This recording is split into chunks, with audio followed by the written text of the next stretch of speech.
ಬಲೆ, ಇಡೀ ಬಲೆನ ರೌಂಡ್ ಆಗಿ ಹಾಕ್ತಾ ಇದಾರೆ. ಬೇಗ ಬೇಗ ಬರ ಬೆರೆಸೋಣ ಕಲರ್ ತೀರ್ತು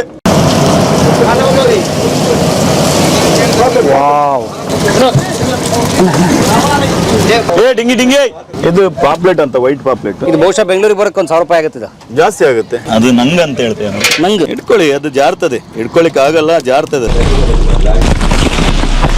ಬಂದರ್ನ ಒಳಗಡೆ ಎಂಟ್ರೆನ್ಸ್ ಇದು ಮಲ್ಪೆ ಬಂದರ್. ಮಲ್ಪೆ ಬಂದ್ರೆ ತುಂಬಾ ದೊಡ್ಡ ಬೋಟ್ ಇದು, ಪರ್ಷಿಯನ್ ಬೋಟು.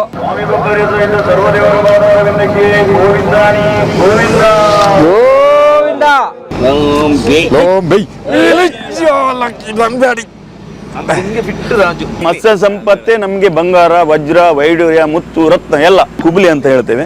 ಇದು ಕಡಿಮೆ ಅಂದ್ರೆ ಇದರಲ್ಲಿ ಒಂದು 350ರಿಂದ 400 kg ಮೀನುಗಳು, ಕಡಿಮೆ ಅಂದ್ರೆ ಒಂದು 15 ಟನ್ನಿಂದ 20 ಟನ್ ಮೀನನ್ನ ಇದರೊಳಗೆ ಶೇಖರಣೆ ನಾವು ಮಾಡಬಹುದು. ಅಲ್ಲಿ ದೇವರಿದ್ದಾರೆ, ಮಲ್ತಿ ಅಂತ. ಈ ಸ್ಟೋರೇಜ್ ಕೆಪಾಸಿಟಿ 18ರಿಂದ 20. ಫ್ರೆಶ್ ಆಗಿ ಬರುವಂತ ಮೀನನ್ನ ಕೊಯ್ದು ಮಸಾಲೆ ಹಾಕಿ ಮಸಾಲೆ ಮಾಡ್ಕೊಳ್ಳುವಂಥದ್ದು. ಸೀಗಡಿ ಇದೆಯಲ್ಲ, ಸಮುದ್ರ ಸೀಗಡಿ ತುಂಬಾ ಫ್ರೆಶ್. ನಮ್ ಕಣ್ಣು ಮುಂದೆನೆ ಹಿಡಿದು ಕಣ್ಣು ಮುಂದೆ ಒಳ್ಳೆ ಮಸಾಲೆ ಹಾಕಿ ಸಕ್ಕತ್ತಾಗಿ ರೆಡಿ ಮಾಡಿದ್ರು. ನನಗಂತೂ ತುಂಬಾ ಇಷ್ಟ ಆಯ್ತು. ಕನ್ನಡ ನಾಡಿನ ಕರಾವಳಿ